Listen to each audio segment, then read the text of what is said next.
ने अलाउ कर दिया हमें अपनी बात रखने के लिए। जल्दी बोल लें। सभापति जी, मैं आज की अपनी बात की शुरुआत किसान आंदोलन में शहीद हुए सभी किसानों को नमन करते हुए और अपनी जो स्पीच है उनको समर्पित करते हुए रखूंगा। सभापति जी, जब हम इस सदन में एसी में बैठ के बजट के आंकड़ों पर चर्चा कर रहे हैं तो हमें याद रखना चाहिए जिसके लिए चर्चा कर रहे हैं वो किसान पसीना बहा रहा है, उसका वो संघर्ष कर रहा है, उसका परिवार संघर्ष कर रहा है।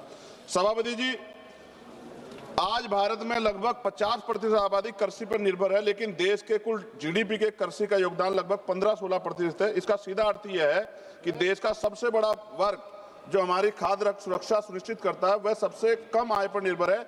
ये केवल एक आर्थिक असंतुलन नहीं बल्कि एक सामाजिक न्याय का भी बड़ा प्रश्न है।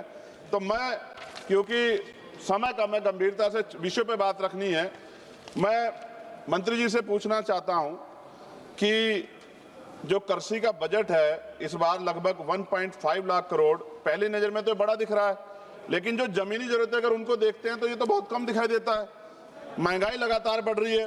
ये बजट किसानों की जरूरतों के अनुसार नहीं है बल्कि सरकार की प्राथमिकताओं के अनुसार है। इसको आपको देखना चाहिए। पीएम किसान योजना 6,000 रुपए देते हैं आप सालाना। अगर इसको सही देखें तो 500 रुपए महीना, 500 रुपए में घर नहीं चलता है। मेरी मांग है कि इसको बढ़ा के 1 लाख रुपए किया जाए।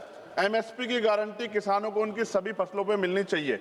सभापति जी, एमएसपी का बोर्ड पूरे देश में लगा है, लेकिन उसका लाभ कुछ क्षेत्रों तक सीमित है। यह व्यवस्था का अन्याय। किसान कीमत नहीं मांग रहा, वह अपना अधिकार मांग रहा है, इसलिए एमएसपी की कानूनी गारंटी सरकार को देनी चाहिए। मंत्री जब उत्तर देंगे तो बताएं देश के कितने प्रतिशत किसानों को उनकी फसल का घोषित एमएसपी वास्तव में मिल रहा है, और विशेष रूप से नगीना के किसानों के लिए भी बताएं।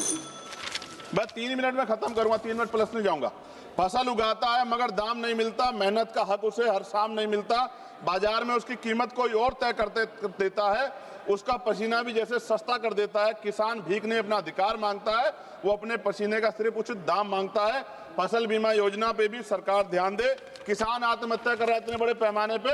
मैं मानता हूं अगर किसानों को निराश होकर आत्महत्या करनी पड़े तो सरकार को जिम्मेदारी उठानी चाहिए। ये सरकार की जिम्मेदारी है। सभापति जी, पिछले 10 वर्षों में उत्तर प्रदेश में जब मंत्री जवाब देंगे तो बताएं कितने किसानों ने आत्महत्या की है और उन्होंने उसको रोकने के लिए क्या कदम उठाए। मैं अब अपने क्षेत्र की मांग करूंगा। नगीना क्षेत्र में किसान गन्ने से परेशान है, गन्ने के रेट से। मेरी मांग है, डबल इंजन की सरकार है यूपी में, यहाँ 500 रुपए किसानों गन्ने का मूल्य करना चाहिए। दूसरा, 14 दिन के अंदर उसको पैसा मिल जाए। आलू का किसान परेशान है उत्तर प्रदेश को, पर्याप्त दाम नहीं मिल रहा है। ईरान की वजह से, युद्ध की वजह से यूरिया जो है उसकी स्थिति खराब हो गई। हमारे यहाँ पे कई नहरें जो जर्जर हो गई, समय पे पानी नहीं मिलता। अंत में सभापति जी, वो खेतों में मेहनत करके देश को खिलाता है, खुद अपने हक के लिए भटकता रह जाता है।